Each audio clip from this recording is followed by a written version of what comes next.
Hello student, good morning. कैसे हैं आप? मैं विजेंद्र वर्मा एक बार फिर से स्वागत करता हूं। स्टूडेंट्स, हम पढ़ रहे थे चैप्टर नंबर 2 ह्यूमन सिस्टम, जिसमें हमने पाचन तंत्र, श्वसन तंत्र, उत्सर्जन तंत्र, परिसंचरण तंत्र, जनन तंत्र और नेक्स्ट पढ़ा तंत्रिका तंत्र। और आज हम पढ़ने वाले हैं स्टूडेंट्स, लास्ट हमारा तंत्र है अंतःस्रावी तंत्र। तो स्टूडेंट्स, आज हम पढ़ेंगे अंतःस्रावी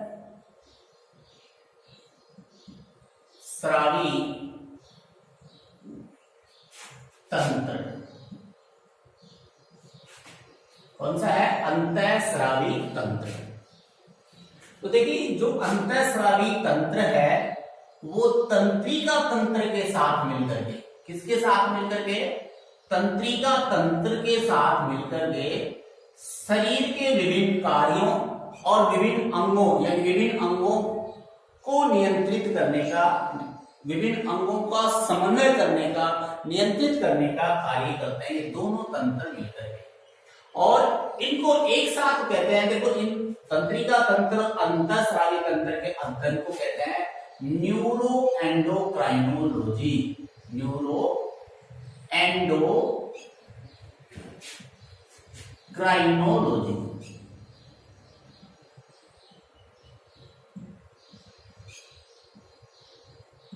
ठीक है। और हम बात करें अंतःस्रावी की, तो अंतःस्रावी तंत्र को कहते हैं एंडोक्राइनोलॉजी। तंत्रिका तंत्र और अंतःस्रावी तंत्र के सम्मिलित अध्ययन को कहते हैं न्यूरो एंडोक्राइनोलॉजी, और अंतःस्रावी तंत्र के अध्ययन को कहते हैं एंडोक्राइनोलॉजी, ठीक है। यहां हम बात करने वाले हैं, देखो, बात अपने को करनी है अंतःस्रावी तंत्र के बारे में, ठीक है। तो अंतःस्रावी तंत्र क्या होता है, उससे पहले मैं आपको ग्रंथियां पढ़ा देता हूं। और ये जो ग्रंथियां हैं ये वैसे 4 प्रकार की होती हैं। हम यहाँ इन ग्रंथियों के 3 प्रकार पढ़ेंगे। वो 3 प्रकार हैं यहाँ पे। नंबर 1 बात करूं तो फर्स्ट जो ग्रंथि है वो है अंतःस्रावी। ध्यान से सुनना स्टूडेंट्स, कौन सी है? अंतःस्रावी। सेकंड नंबर पे जो ग्लैंड्स है, ग्रंथि है, वो है बहिस्रावी। कौन सी है? बहिस्रावी।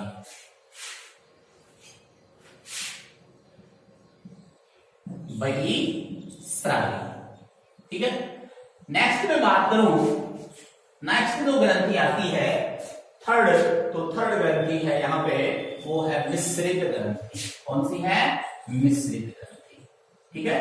और एक और होती है ग्रंथि, 4 प्रकार की होती है, सक्रिय ग्रंथि। हम इन 3 ग्रंथियों के बारे में पढ़ेंगे, ठीक है। बात सबसे पहले मैं करता हूं अंतःस्रावी ग्रंथि, बहिस्रावी ग्रंथि, ये दोनों हमें पढ़नी है। हमने केवल अंतःस्रावी तंत्र की बात करनी है, केवल अंतःस्रावी ग्रंथियां पढ़नी है। देखिए स्टूडेंट्स, यहाँ पे अपन बात करते हैं सबसे पहले अंतःस्रावी ग्रंथियों के बारे में। ये जो अंतःस्रावी ग्रंथि हैं, इनके द्वारा एक रासायनिक पदार्थ का स्राव किया जाता है। वो रासायनिक पदार्थ मान लिया ये है, ठीक है। इस बहिस्रावी ग्रंथि द्वारा भी एक रासायनिक पदार्थ का स्राव किया जाता है, उसका भी है। ध्यान से सुनना, जरा ध्यान से सुनना कि ये इसका स्राव है, इसका अंतःस्रावी का, और इसके द्वारा स्रावित किया गया पदार्थ, रासायनिक पदार्थ कौन सा है? ये जो अंतःस्रावी ग्रंथि है, ये अपने स्राव को सीधे रक्त में छोड़ती है। किसमें छोड़ती है? रक्त में छोड़ती है। और ये जो ग्रंथियां हैं, ये अपने स्राव को, और ये अपने स्राव को छोड़ते हैं नलिकाओं में। किसमें छोड़ती है? नलिकाओं में। ध्यान से सुनना, ये नलिकाओं में नहीं छोड़ती, सीधे रक्त में, क्योंकि रक्त नलिकाओं के इनके पास से होकर गुजरती हैं, तो उनमें सीधा रक्त में छोड़ देती है। और ये अपने स्राव को पहले छोड़ती है नलिकाओं में, और नलिकाओं से कहां जाता है? रक्त में जाता है, ठीक है।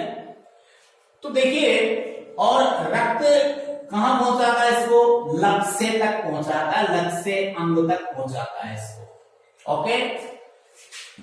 देखिए, ये जो ग्रंथियां होती हैं जो अपने रक्त स्राव को सीधे किसमें छोड़ती हैं, रक्त में छोड़ती हैं, इनको कहते हैं नलिका विहीन।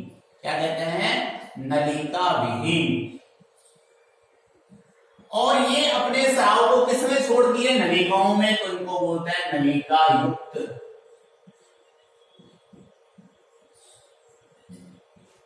ठीक है। और ध्यान से सुना, ये जो है ना, इनके द्वारा जो अंतःस्रावी ग्रंथियों द्वारा स्रावित जो रासायनिक पदार्थ है उसको कहते हैं हार्मोन। क्या कहते हैं? हार्मोन। और बहिस्रावी ग्रंथियों द्वारा स्रावित जो पदार्थ है उसको कहते हैं एंजाइम। क्या कहते हैं? एंजाइम। और ऐसी ग्रंथि जो अंतःस्रावी और बहिस्रावी दोनों के समान कार्य करती है उसको क्या कहते हैं? मिश्रित ग्रंथि कहते हैं। एक बार आप ये देख लीजिए, छोटा करके मैं आपको दिखा देता हूं। ओके, ये देखिए, ये जो ग्रंथि है हम पढ़ने वाले यहाँ पे अंतःस्रावी ग्रंथि पढ़ेंगे। ठीक है। ये जो ग्रंथि है बहिस्रावी, इसके एग्जाम्पल कौन कौन सी हैं? जैसे स्वेद ग्रंथि है जो पसीने का स्राव करती है, तेल ग्रंथि, ये कैसी ग्रंथि है? ये बहिस्रावी ग्रंथि है। ओके, हम बात यहां किसकी करेंगे? केवल अंतःस्रावी ग्रंथियों की। तो नेक्स्ट देखिए, अपन बात करते हैं अंतःस्रावी ग्रंथियों के बारे में। किसके बारे में? अंतःस्रावी ग्रंथियां।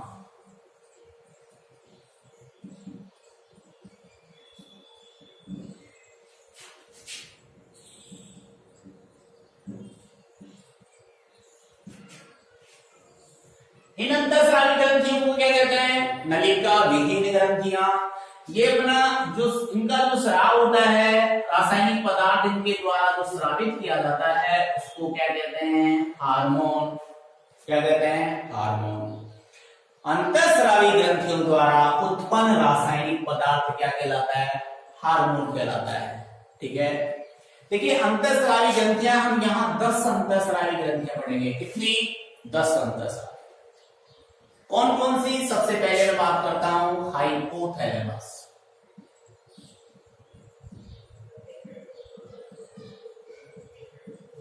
उसके बाद पीयूष, उसके बाद थाइमस, थायराइड, एड्रिनल,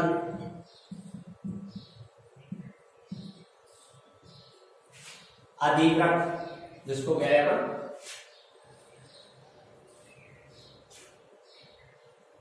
अग्नाशय, ये मिश्रित ग्रंथि है। थाइमस हो गई, थायराइड हो गई, एड्रिनल हो गई, अधिवृक्क, इसको एड्रिनल को बोलते हैं, वर्षण, अंडाशय, देखो इनको बोलते हैं जनक। 1 2 3 4 5 6 7 8, 2 रह गई अभी बता रहा हूं। देखिए, इससे पहले आप देखिए अपने को क्या पढ़ना है। सबसे पहले अपन को पढ़ना है इसमें एक बात की स्थिति। कौन सी ग्रंथि कहां पर स्थित होती है? तो सबसे पहले उसकी स्थिति। अपने लेवल में केवल इतना ही पूछा जाता है। पहली बात स्थिति की करता हूं, दूसरी बात करना है कि इसके द्वारा स्रावित एंजाइम हार्मोन कौन सा है। एंजाइम ही स्रावित होते हैं, तो यहाँ पर क्या बात करेंगे अपन? हार्मोन की। तो इनके द्वारा स्रावित हार्मोन की बात करेंगे। नेक्स्ट बात करते हैं यहाँ पे स्थिति, हार्मोन और इस हार्मोन का कार्य। इस हार्मोन का कार्य, ठीक है। ये 3 चीजें अपन इनकी पढ़ने वाले हैं। यहां हम 10 ग्रंथियां, इसमें लास्ट हमारा जो टॉपिक है ये 10 ग्रंथियां। आइए एक बार मैं आपको इस लेसन से मिलाता हूं। देखिए, हमने ये था हमारा लेसन नंबर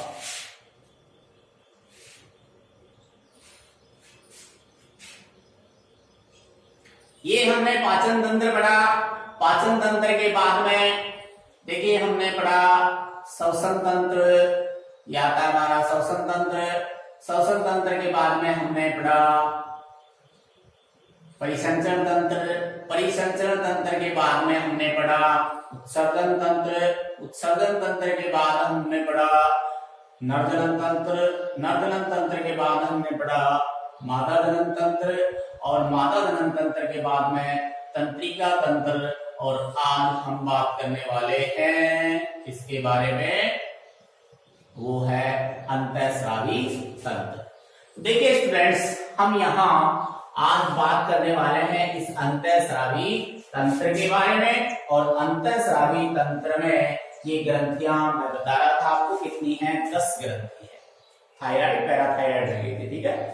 तो देखिए 10 ग्रंथि कौन कौन सी है। पहली बात करता हूं हाइपोथैलेमस। कौन सी है? हाइपोथैलेमस। हाइपोथैलेमस कहां होती है? हमने पढ़ा था मस्तिष्क, तो ये मस्तिष्क में होती है, मस्तिष्क का प्रकार पढ़ा था हमने। ये हाइपोथैलेमस पीयूष ग्रंथि पे नियंत्रण करता है, ठीक है, इसलिए इसको हेडमास्टर ग्रंथि भी कहते हैं, प्रधान ग्रंथि भी कहते हैं, याद रखना। उसके बाद में आती है नंबर 2 पे पीयूष ग्रंथि, ये भी मस्तिष्क में होती है, सेला टर्सिका गुहा में। उसके बाद में आती है पीनियल ग्रंथि, ये भी मस्तिष्क में होती है। तो एचपीपी याद रखना, हाइपोथैलेमस, पीयूष, पीनियल। उसके बाद में देखो गले में होती है थायराइड ग्रंथि, और थायराइड के ऊपर चार होती है, ये पैराथायराइड होती है। थायराइड के ऊपर क्या होती है? पैराथायराइड। और यहां वक्ष में होती है थाइमस, याद रखना, एचपीटी, और ये हो गया टीपीटी। ओके, देखो अधिवर्त ग्रंथि को कहते हैं अपन, अधिवर्त ग्रंथि को कहते हैं एड्रिनल, ये सॉरी, अधिवर्त ग्रंथि को कहते हैं एड्रिनल ग्रंथि। अग्नाशय ग्रंथि को कहते हैं पैंक्रियाज। ओके, और मादा में होती है अंडाशय, ओवेरी, और नर में होता है वृषण, ठीक है, टेस्टिस। याद रखना टीपीटी, देखो एचपीपी, ऐसे याद रखना कितनी ग्रंथियां हैं, HPP, TPT, APOT, HPP, TPT, APOT, total ग्रंथियां यहां हो गई स्टूडेंट्स, कितनी हो गई? 10। हम बात करने वाले हैं कि भाई ग्रंथि ही हम रखनी पड़ेंगे अपने यहां से। हम इन 10 ग्रंथियों के क्या क्या पढ़ेंगे अभी फिर से मैं बता देता हूं। स्थिति, स्थिति कहां स्थित होता है, तो सबसे पहले अपन बात करेंगे इसकी स्थिति की। नेक्स्ट बात करेंगे कि कौन सा हार्मोन स्रावित करता है, हार्मोन की बात करेंगे, नाम याद रखना हार्मोन का। और नेक्स्ट अपन बात करेंगे इसके कार्य। ओके, देखिए मैं आपको फिर से मिला देता हूं एक बार, ये हम पढ़ रहे थे। अब हम बात करते हैं सबसे पहले कौन सी ग्रंथि, हाइपोथैलेमस। ये जो हाइपोथैलेमस ग्रंथि है, ये हाइपोथैलेमस ग्रंथि 2 प्रकार के हार्मोन स्रावित करती है। कितने हार्मोन? 2 प्रकार के। कौन कौन से हैं वो 2 प्रकार? एक निरोधी हार्मोन होता है, कौन सा? निरोधी। और एक होता है मोचक हार्मोन। कौन सा होता है? मोचक। एक हार्मोन तो होता है निरोधी हार्मोन और दूसरा होता है मोचक हार्मोन। ज्यादा बड़ा दिख रहा है तो इसको शॉर्ट कर देते हैं, ठीक है। 2 हार्मोन स्रावित करता है, कौन कौन से? मोचक हार्मोन और दूसरा है निरोधी हार्मोन। ये जो मोचक हार्मोन है ये बढ़ाने का काम करता है, निरोधी हार्मोन स्राव को घटाने का काम करता है। तो हम यहाँ 10 ग्रंथियों के बारे में पढ़ेंगे। तो सबसे पहले मैं बात करता हूं, नंबर 1 ग्रंथि आती है हमारी, और वो ग्रंथि है कौन सी? हाइपोथैलेमस ग्रंथि। तो देखिए ये है हमारी हाइपोथैलेमस ग्रंथि।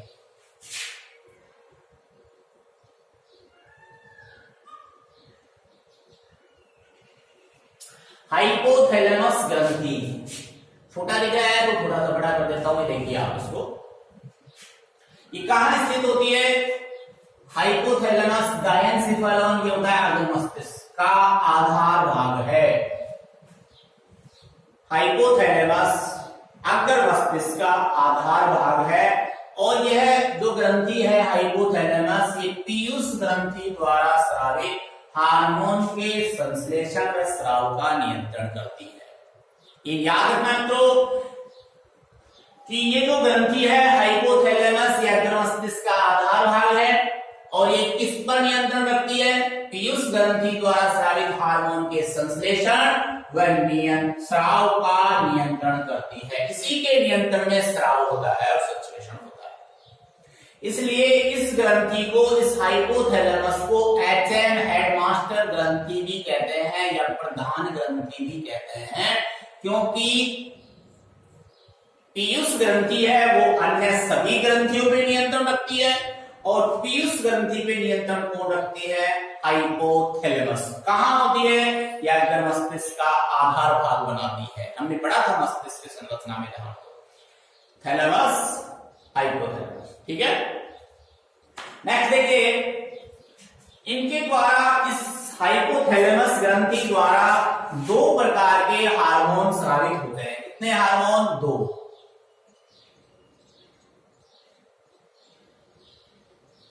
देखिए दो हार्मोन कौन कौन से हैं? फर्स्ट बात करता हूं मैं मोचक हार्मोन।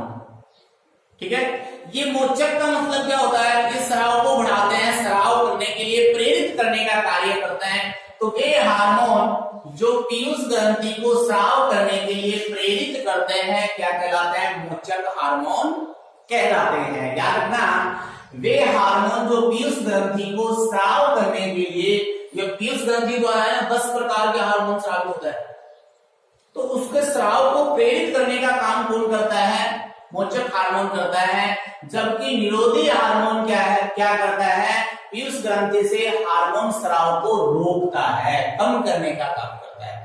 तो ये दो काम होंगे। इसी के नियंत्रण में पीयूष ग्रंथि हार्मोन का स्राव करती है। ठीक है, ये कहिए तो स्राव करता है, पीयूष ग्रंथि स्राव करती है, और ये कहे तो बंद। ठीक है, रोक देती है। तो इसके नियंत्रण में होता है। तो याद रखना, हाइपोथैलेमस कहां स्थित होती है? अग्र मस्तिष्क के आधार में। क्या कार्य है? ये पीयूष ग्रंथि द्वारा स्रावित हार्मोन के संश्लेषण व स्राव का नियंत्रण करती है। उसके बाद में हम बात करें कि ये जो दो प्रकार के हार्मोन स्रावित करते हैं, मोचक हार्मोन और निरोधी हार्मोन। याद रखना, हाइपोथैलेमस में हार्मोन उत्पादन करने वाली अनेक स्रावी कोशिकाएं होती हैं जो कितना हार्मोन स्रावित करते हैं? दो प्रकार का हार्मोन स्रावित करती हैं। नेक्स्ट में बात करूं तो नेक्स्ट आता है हमारा, वो है सेकंड जो ग्रंथि है वो आती है पीयूष ग्रंथि। कौन सी? पीयूष ग्रंथि। एक सेकंड, देखिए पीयूष ग्रंथि की बात कर रहा हूं मैं, थोड़ा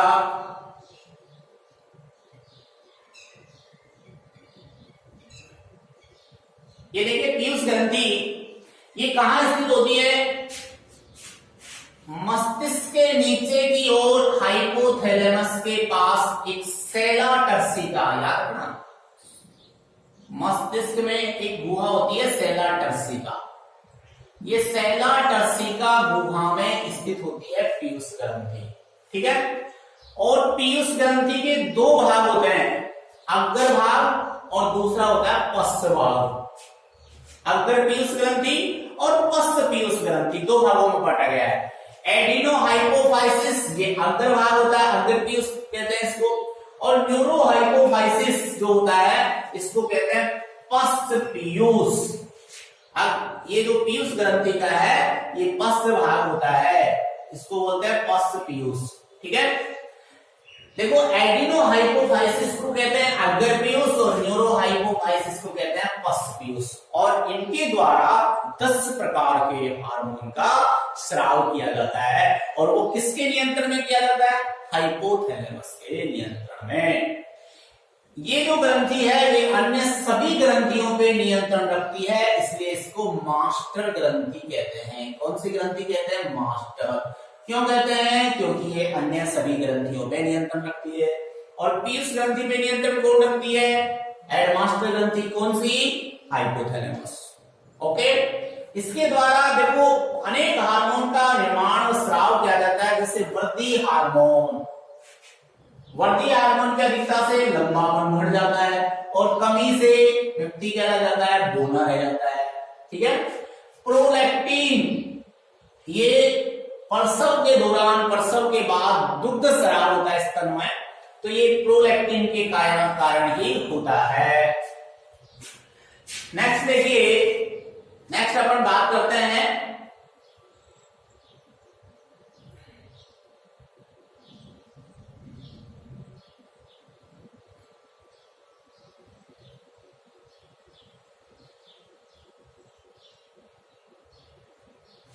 ये आता है इसमें, ये है थायराइड प्रेरक हार्मोन। ये थायराइड ग्रंथि को, नेक्स्ट था थायराइड प्रेरक हार्मोन। कौन सा प्रेरक हार्मोन? थायराइड। थायराइड प्रेरक हार्मोन क्या करता है? प्रेरित करता है हार्मोन स्राव के लिए। ये थायराइड ग्रंथि को प्रेरित करता है, जिससे थायराइड ग्रंथि किसका स्राव करती है? थायरोक्सिन हार्मोन का। ऑक्सीटोसिन, ये भी दुग्ध स्राव में और प्रसव के दौरान प्रसव पीड़ा बढ़ाने में ऑक्सीटोसिन हार्मोन क्रिया करता है। वेसोप्रेसिन, ये मूत्रण में सहायक होता है। और नेक्स्ट है गोनेडोट्रोपिन, ये हार्मोन इसके द्वारा क्या किया जाता है? स्राव के। बस आपको तो कुछ नहीं करना है, इसमें दो ही चीज याद रखनी है, ठीक है ना। किसी का कार्य है तो कार्य भी याद रखना है, इसमें तो कोई कार्य नहीं पढ़ा हमने।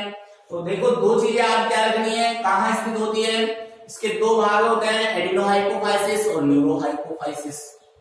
एडिनोहाइपोफाइसिस को अग्र पीयूष कहते हैं, न्यूरोहाइपोफाइसिस को पश्च पीयूष कहते हैं, और इसके मास्टर ग्रंथि भी कहते हैं। और इसके द्वारा अनेक हार्मोन स्रावित किए जाते हैं। यहाँ 6 हार्मोन लिखे हुए हैं, वैसे 10 हार्मोन स्रावित होते हैं इससे, ठीक है।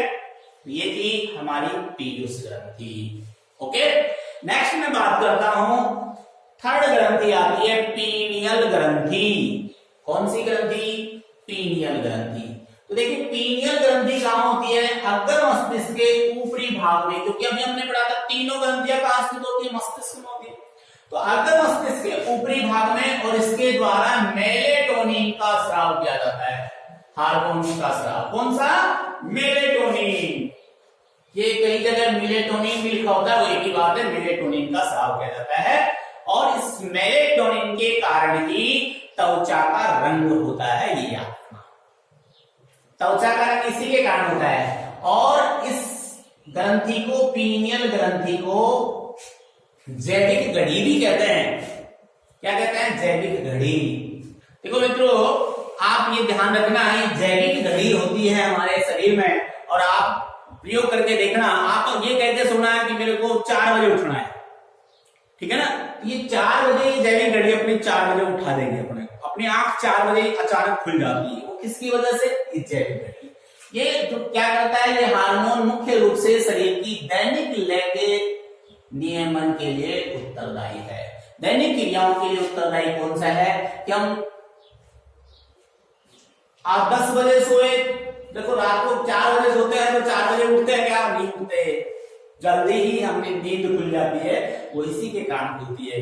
इसको जैविक घड़ी भी कहते हैं, याद रखना है। क्या कहते हैं इसको? जैविक घड़ी। ओके, नेक्स्ट आज हम इतना ही पढ़ेंगे। नेक्स्ट में बात करता हूं, इसमें थायराइड ग्रंथि तक ही पढ़ेंगे, क्योंकि टाइम ज्यादा हो जाएगा। या पहला थायराइड तक पढ़ते हैं आप। देखिए थायराइड ग्रंथि, थायराइड ग्रंथि कहां स्थित होती है? श्वास नली के दोनों ओर स्थित होती है। याद है, ये जो ग्रंथि है श्वास नली के दोनों ओर स्थित होती है। और इससे कौन सा हार्मोन स्रावित होता है? थायरोक्सिन। कौन सा? थायरोक्सिन हार्मोन स्रावित करती है ये ग्रंथि। और ये थायरोक्सिन हार्मोन क्या कार्य करता है? ये उपापचयी क्रियाओं को नियंत्रित करता है। इसको नियंत्रित करता है? उपापचयी क्रियाओं को, ठीक है। और ये हार्मोन लाल रक्त कणिकाओं के निर्माण में भी मदद करता है। इसके निर्माण में, आरबीसी के निर्माण में, साथ ही कार्बोहाइड्रेट, प्रोटीन, वसा के उपापचय को भी नियंत्रित करता है। ये याद रखना, यहां से क्वेश्चन पूछ लिया जाता है कई बार, ठीक है। थायरोक्सिन के कार्य के अभी तक किसी के कार्य नहीं पढ़े हमने। इसका कार्य है कि ये कार्बोहाइड्रेट, प्रोटीन, वसा के उपापचय को नियंत्रित करता है। एक सबसे बड़ी इंपॉर्टेंट यहाँ क्वेश्चन बनता है कि थायरोक्सिन हार्मोन के निर्माण हेतु किसकी आवश्यकता होती है? आयोडीन की। अपन कहते हैं आयोडीन युक्त नमक की, है ना। आयोडीन की कमी से थायरोक्सिन हार्मोन का निर्माण क्या हो जाता है? कम हो जाता है, ठीक है। और जिसके कारण कौन सा रोग हो जाता है? थायरोक्सिन हार्मोन की कमी से गेंगा रोग हो जाता है, ठीक है। इसका उपचार क्या है? जिसको अपन गोइटर भी बोलते हैं। क्या बोलते हैं? गोइटर, गोइटर, गलगंड भी बोलते हैं, गेंगा भी बोलते हैं। तो ये गेंगा, गोइटर, गलगंड, ये जो रोग है वो किसकी कमी से हो जाता है? आयोडीन की कमी से। आयोडीन की कमी से क्या होता है? थायरोक्सिन हार्मोन का निर्माण कम होता है, इसलिए आयोडीन युक्त नमक खाना चाहिए। नियमित निश्चित अनुपात में आयोडीन युक्त नमक लेना चाहिए। ओके, नेक्स्ट बात करते हैं यहां हम। देखिए नेक्स्ट जो ग्रंथि आएगी अपनी वो ये है पैराथायराइड ग्रंथि। कौन सी है? पैराथायराइड ग्रंथि। देखिए पैराथायराइड ग्रंथि की बात कर रहा हूं मैं। पैराथायराइड जो ग्रंथि है, ये पैराथायराइड ग्रंथि थायराइड ग्रंथि के पीछे ही पाई जाती है। और याद रखना इस ग्रंथि द्वारा पैराथ हार्मोन का स्राव है। और किसका? पैराथ हार्मोन का, ठीक है। और ये पैराथ हार्मोन क्या करता है? रक्त में कैल्शियम और फास्फेट के स्तर को नियंत्रित करता है। बस इतना सा याद रखना है। रक्त में कैल्शियम और फास्फेट के स्तर को नियंत्रित करता है और इस हार्मोन की कमी से टिटेनी रोग हो जाता है। कौन सा रोग हो जाता है? टिटेनी। एक बार देखिए हमने कौन कौन सी ग्रंथि पढ़ी। नंबर 1 हाइपोथैलेमस, ये कहां स्थित होती है? यकृत मस्तिष्क का आधार भाग बनाती है। इसके द्वारा दो हार्मोन कौन कौन से? निरोधी हार्मोन और दूसरा कौन सा है? मोचक हार्मोन। मोचक हार्मोन इस ग्रंथि को हार्मोन स्राव के लिए प्रेरित करता है और निरोधी हार्मोन हार्मोन स्राव के लिए रोकता है, ठीक है। उसके बाद में हमने पढ़ी सेकंड नंबर पे पीयूष ग्रंथि। ये पीयूष ग्रंथि भी अग्र मस्तिष्क के नीचे स्थित होती है, सेराटर्सिका गुफा में, ठीक है। और इसके द्वारा पिट्यूटरी यानी अपन कहें वर्दी हार्मोन, सोमेटोट्रोपिन, ऑक्सीटोसिन, पिटोसिन, ठीक है ना, प्रेरक हार्मोन, एड्रिनल थायराइड प्रेरक हार्मोन, इन बहुत सारे हार्मोन इससे स्रावित होते हैं, ठीक है। प्रोलैक्टिन, तो ये जिससे वर्दी हार्मोन भी स्रावित होता है। ये जो ग्रंथि है पीयूष ग्रंथि, ये नियंत्रण किस पे रखती है? ये अन्य सभी ग्रंथियों पे नियंत्रण रखती है, इसलिए इसको क्या कहते हैं? मास्टर ग्रंथि कहते हैं, ठीक है। याद रखना ये जो पीयूष ग्रंथि है, ये पीयूष ग्रंथि कई प्रकार के हार्मोन का स्राव करती है, जिसमें हम 10 प्रकार, यहां 5-6 प्रकार पढ़े हैं। ओके, इस पीयूष ग्रंथि में अगर वर्दी हार्मोन का स्राव कम होता है, पीयूष ग्रंथि से वर्दी हार्मोन का स्राव कम होता है तो शरीर बौना रह जाता है, ठीक है ना। और अगर ज्यादा स्राव होता है तो महाकायता आ जाती है, लंबा हो जाता है, लंबा बना जाता है, ठीक है। पीयूष ग्रंथि के बाद में हमने पढ़ी पीनियल ग्रंथि। कौन सी ग्रंथि पढ़ी थी? पीनियल। देखिए पीनियल पढ़ी ना अपने, एक बार दिखा देता हूं वापस। हमने इसके बाद में पढ़ी थी पीनियल ग्रंथि, पीनियल ग्रंथि, ठीक है। पीनियल ग्रंथि द्वारा किसका स्राव होता है? मेलेटोनिन का स्राव होता है। इसको जैविक घड़ी भी कहते हैं। और ये क्या करता है? शरीर की दैनिक लय के नियमन के लिए उत्तरदायी है। फिर पढ़ा हमने थायराइड, इसके द्वारा थायरोक्सिन का स्राव होता है। कहां स्थित होती है? ये श्वास नली के दोनों ओर स्थित होती है थायराइड ग्रंथि, ठीक है। क्या करती है ये?